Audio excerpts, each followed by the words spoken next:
बापूजी ने किया वीर और बंसरी का नाम अनाउंस और उतर गया जेठालाल के चेहरे का सारा रंग। सुबह सुबह चकाचक कपड़े पहनकर मुंह दिखाई का सपना देख रहे जेठिया ने जैसे ही गर्व से अपनी तरफ इशारा किया, बापूजी ने सीधा वीर और बंसरी का नाम लेकर उसकी बत्ती सी बंद कर दी। शुरुआत होती है सजे धजे गोकुलधाम कंपाउंड से। रेनोवेशन का काम पूरा हो चुका था, पर माहौल में एक अजीब सी बेचैनी थी। पूरी सोसाइटी की आंखों पर रंग बिरंगी पट्टियां बंधी थीं। गोकुलधाम सोसाइटी को देखने के लिए तैयार हो जाइए। वहां खड़ी पूरी गोकुलधाम पलटन ने भी एक सुर में नारा लगाया, ओके ओके। भिड़े बड़े गर्व से मुस्कुराया। उसने हुक्म दिया, जैसे ही मैं 1 2 3 बोलूंगा, सब अपनी पट्टियां हटाएंगे, ठीक है? भिड़े ने उल्टी गिनती शुरू की, 1 2 3। जैसे ही 3 की आवाज गूंजी, सबने झटके से पट्टियां हटा दी। पर ये क्या? अपनी आंखें खोलते ही सबके चेहरों की हवाइयां उड़ गईं। कोई नई नवेली सोसाइटी नहीं दिखी। सामने एक बहुत बड़ा रंग बिरंगा पर्दा लटक रहा था। उस पर्दे के पार कुछ भी दिखाई नहीं दे रहा था। सोडी का दिमाग घूम गया। उसने अपना सिर खुजाया, मायूस होकर बोला, पट्टी निकाल के क्या फायदा, यहाँ तो पर्दा लगा हुआ है। भिड़े रहस्यमयी ढंग से हंसने लगा। उसने बताया कि आज सबको एक बहुत बड़ा सरप्राइज मिलने वाला है, इसीलिए इस गेट को पर्दे से ढका गया है। मैं आत्माराम तुकाराम भिड़े, गोकुलधाम सोसाइटी का एकमेव सेक्रेटरी, आदरणीय श्री चंपकलाल जी गड़ा को आमंत्रित करता हूँ। भिड़े ने विनती की कि बापूजी ही उस नसीब वाले का नाम अनाउंस करें। बापूजी अपनी लाठी ठोकते हुए मैदान में उतरे। पूरे आदर के साथ वो सबके बीच में आए। महिलाओं और पुरुष मंडली ने उन्हें चारों तरफ से घेर लिया। सबकी आंखों में भयंकर उत्सुकता थी। कोमल भाभी ने अपनी आंखें बड़ी बड़ी की, पूछा, चाचा जी जल्दी से बताइए ना, क्या तय किया है आपने? अंजलि भाभी ने भी हाथ जोड़ लिए, पूछा, किसे करनी चाहिए हमारी सोसाइटी की मुंह दिखाई?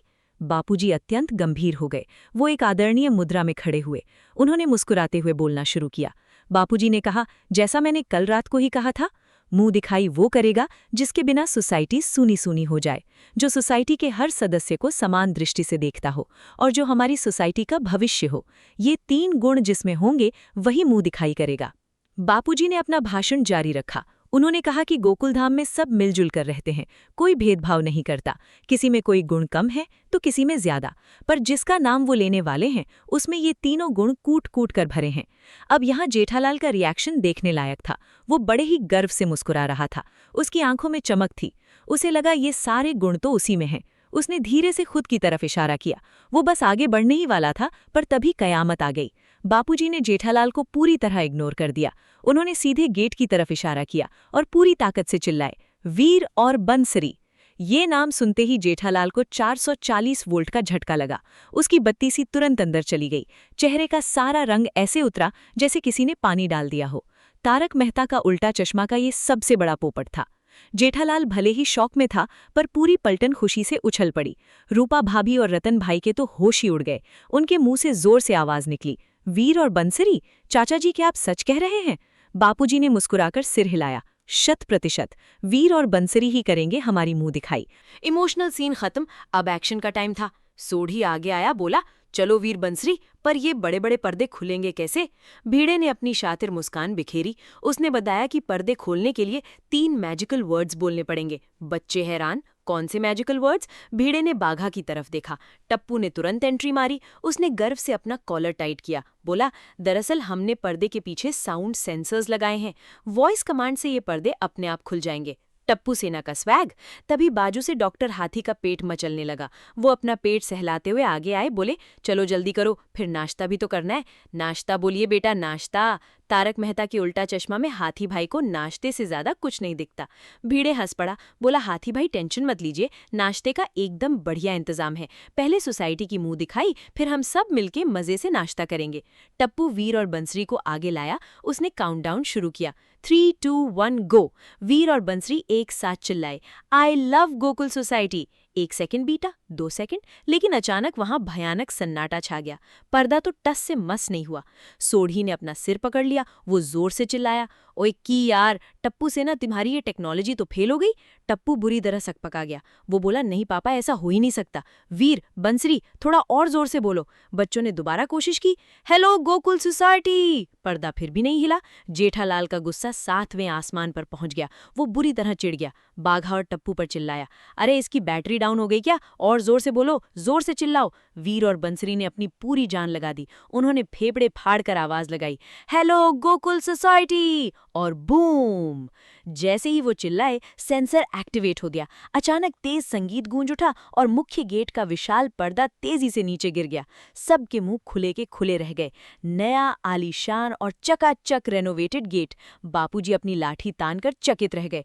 वाह, पूरा गेट ही बदल गया बापूजी, एकदम नया। रोशन भाभी ताली बजाने लगी। सच में कितना मजे लगे इचके। जेठालाल ने तुरंत बबीता जी की तरफ देखा। गर्व से इम्प्रेस मारते हुए बोला, आई नो राइट, कितने सालों बाद। भिड़े ने अपनी छाती और चौड़ी कर ली। बोला, मैंने मीटिंग में कहा था ना, काम बढ़ गया है। वो यही गेट लगाने का काम था। मैं सबको बड़ा सरप्राइज देना चाहता था।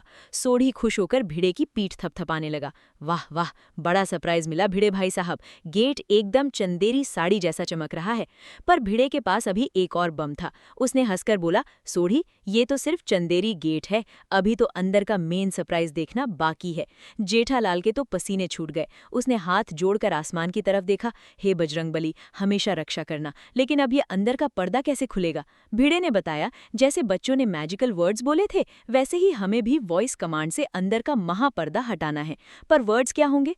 भिड़े ने आवाज लगाई, 1 मिनट अब्दुल। अब्दुल तुरंत अंदर से एक बहुत बड़ा सा कार्ड लेकर आया। रोशन भाभी खुशी से उछल पड़ी। हाँ, यही तो वॉइस कमांड का जादू है। तारक मेहता के उल्टा चश्मा की असली आत्मा इसी कार्ड में थी। तारक मेहता ने कार्ड देखा और वो मुस्कुराए। उन्होंने वो लाइन पढ़ी, फिर गोकुल धाम की मुंह दिखाई के लिए हम सब बोलेंगे, हम भी हंसेंगे, सबको हंसाएंगे। सोढ़ी का खून खौलने लगा जोश से। ओ मेहता साहब, 16 आने सही गल कही है। यही जिंदगी का फंडा होना चाहिए। भिड़े ने पूरे गोकुल धाम को अलर्ट किया। गोकुल धाम वासियों, क्या सब तैयार हैं? ठीक है, मैं बोलता हूँ, 1, 2, 3। पूरे गोकुल धाम सोसाइटी ने एक साथ अपने हाथ आसमान में उठाए और पूरे जोश, पूरी ताकत से एक साथ दहाड़ लगाई। हम भी हंसेंगे, सबको हंसाएंगे। जैसे ही ये आवाज गूंजी, कंपाउंड का विशाल पर्दा तेजी से जमीन पर आ गिरा। पर्दा गिरते ही जो नजारा दिखा वो अद्भुत था।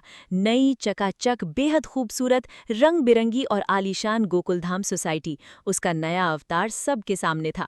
चारों तरफ रंग बिरंगे गुब्बारे हवा में उड़ रहे थे। आसमान में आतिशबाजी फूट रही थी।